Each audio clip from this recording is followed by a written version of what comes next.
Today we'll be reading Too Many Toys by David Shannon. Reading with Mrs. R. Spencer had too many toys. They covered the floor of his bedroom and piled up in his closet. They were stashed under his bed. They spilled down the stairs and into the living room. He had big toys in the backyard and little toys in the bathtub. Sometimes Spencer played with nice, quiet wooden pull toys. Other times he played with noisy, crazy electronic toys. He had puzzles, board games, and talking books that fueled his mind.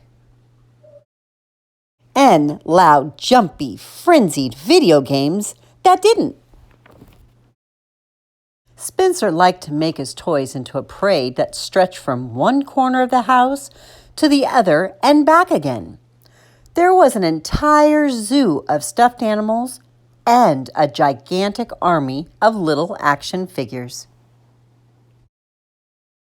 He had a fleet of planes, trains, and toy boats, and a convoy of miniature trucks and cars. He also had lots and lots of musical instruments, art supplies, and alien spaceman weapons. Everyone gave toys to Spencer.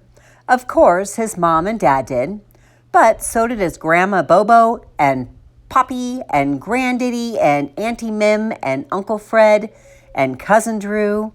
They gave him toys for every holiday, even the 4th of July and his birthday. He also got toys from all his friends on his birthday and on their birthdays too when he went to their parties. He got toys at the drive-thru with his kid burger and at school for having lots of peace person points and at the dentist and the doctor when he didn't squirm. That's a lot of toys. They were becoming a household hazard. Have you ever stepped on a Lego piece in your bare feet? Or a jack? Well, it really hurts, especially if you weigh as much as Spencer's dad. You can also trip on things like railroad tracks and race cars if you're carrying a load of laundry. One day, Spencer's mom had it up to here with all these toys. "Spencer!" she yelled on her way upstairs. "You have too many toys." "That's impossible," thought Spencer. Then she said, "We're going to get rid of some of them." "That's a catastrophe. Pick out which toys you don't want," she ordered, "and put them in this box." "But I love them all," Spencer cried.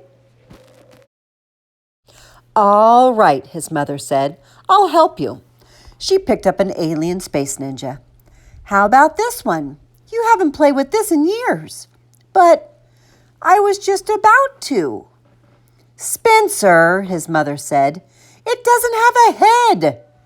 "I'm making him a new one," Spencer replied. "Fine," said Spencer's mother. "But this can definitely go." She put down the alien and picked up a filthy, one-eared bunny. "Well, not Mr. Fluffer's. Mom, how could you?" "This one then," she said. "That's Mr. Fluffer's best friend." "This one?" "Mother, have you forgotten? Grandma Bobo gave me that on my 4th birthday. And I'll never be 4 again, ever." "Oh, please," Spencer said, his mom rolling her eyes. "Don't be so dramatic." "Okay," she said. "You can keep that one, but I'm giving away this pig and Johnny Choo Choo." "Tell you what," countered Spencer. "I'll let you have the pig, but I get Johnny Choo Choo." "What are you, a lawyer now?" asked Spencer's mother. "You can keep Johnny Choo Choo, but the cow goes in the box too. Deal?" "How about 2 Gitchgomies instead," said Spencer, "and I'll throw in a little peeper of your choice." Well, how about all of them go in the box, or you don't watch TV for a week? Spencer decided it was his best interest to agree. Deal. Finally, some toys in the box, Spencer's mom sighed. I have no idea this would be so much work. He plopped down on the floor next to an egg-shaped pirate that bellowed, "Arr! Avast ye, scurry dogs! Avast yog! Divergy yog!" Well, here's another one you can do without, she said. No problem, said Spencer. His mom nearly fell over. What? You're going to give it up just like that? Sure, Spencer replied. That's Dad's. So Spencer and his mom went through every toy box and looked in every closet and under every bed until they haggled and wrestled and argued over every toy in the entire house. Finally, they were finished, and his mom had a cup of hot tea and a short rest. Then she went upstairs to begin loading the toys into the car. But instead of a nice, neat box of toys all ready to go, she saw a big, messy pile of toys all over the floor.